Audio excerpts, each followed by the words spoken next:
आज आम इंग्राजी एसे your classroom यही विषय आम आज एसे विषय आज आलोचना करवा। तुमर श्रेणीगृह तुम्हें कौन लिख तो I am a people of class VI of Saraswati Shishu Mandir people.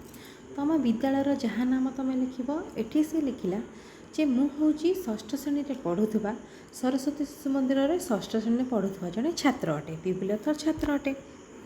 तुम से लिखिपर I am a people of class तुम जो श्रेणी में पढ़ुच से श्रेणी लिख और कौ स्कूल पढ़ुच से स्कूल ना तुम लिख। तापर कौन लिख my classroom is besides the teachers common room. मो क्लासरूम अर्थ मो श्रेणीगृह को छाड़ी is beside the teachers classroom teachers common room है माने पाखरे अच्छी शिक्षकों कॉमन रूम श्रेणी शिक्षक मानकर जो साधारण गृह बा कॉमन रूम अच्छी पाखरे मोर श्रेणीगृह अच्छी। The strength of our class is 32। आम श्रेणीगृह में 32 जन पिला बसी पारिबार क्षमता अच्छी। Etch student is provided with a chair and A high desk. प्रत्येक पिला एक चेयर सहित गोटे डेस्क दि जाइए प्रोवाइड अर्थ तांको दि जाइए।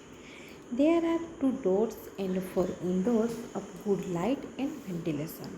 एठारे 2टी कबाट सहित 2टी झरका दिखाई जहाँकि प्रचुर परिमाण आलोक पर्याप्त परिमाण आलोक आम श्रेणीगृह को आसीपारुछि एवं वेंटिलेशन हो अर्थ पवन जीवा आसवा कर पॉइंट लिख there are 4 ceiling fans which give us cool air in summer.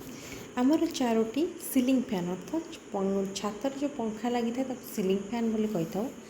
तो आमर 4टी सीलिंग फैन अच्छी जहाँकि आमको खरा दिन आमको ठंडा पवन दे था। तापर लिख the black board on the wall is quite big. तो आमर जो कलापटाटी अच्छी ता बहुत बड़ कलापटा। Pictures of great man of our country hang on the wall. आम श्रेणीगृह जो मैंने आम देशपाई माने काम करत आमर स्वाधीनता संग्रामी आमर जो मैंने आम देशपाई किसी कर लोक मानकर great man of our country माने आम देशर महान लोक मानकर फटो ये टंगा जाइए कौटी आम श्रेणीगृहर कांथरे। तापर पॉइंट कौन लिख our classroom is white washed every year. प्रत्येक वर्ष आम रूम को कलर रंग दि जाए। तापर देखो all the student of our class try to keep it clean. तो आम श्रेणीर प्रत्येक पिला आम श्रेणीगृह को सफा रखा को चेष्टा करती। तेहा थिला आमर आवर क्लासरूम यही विषय रचना है एसे को आम रचना बोली कही।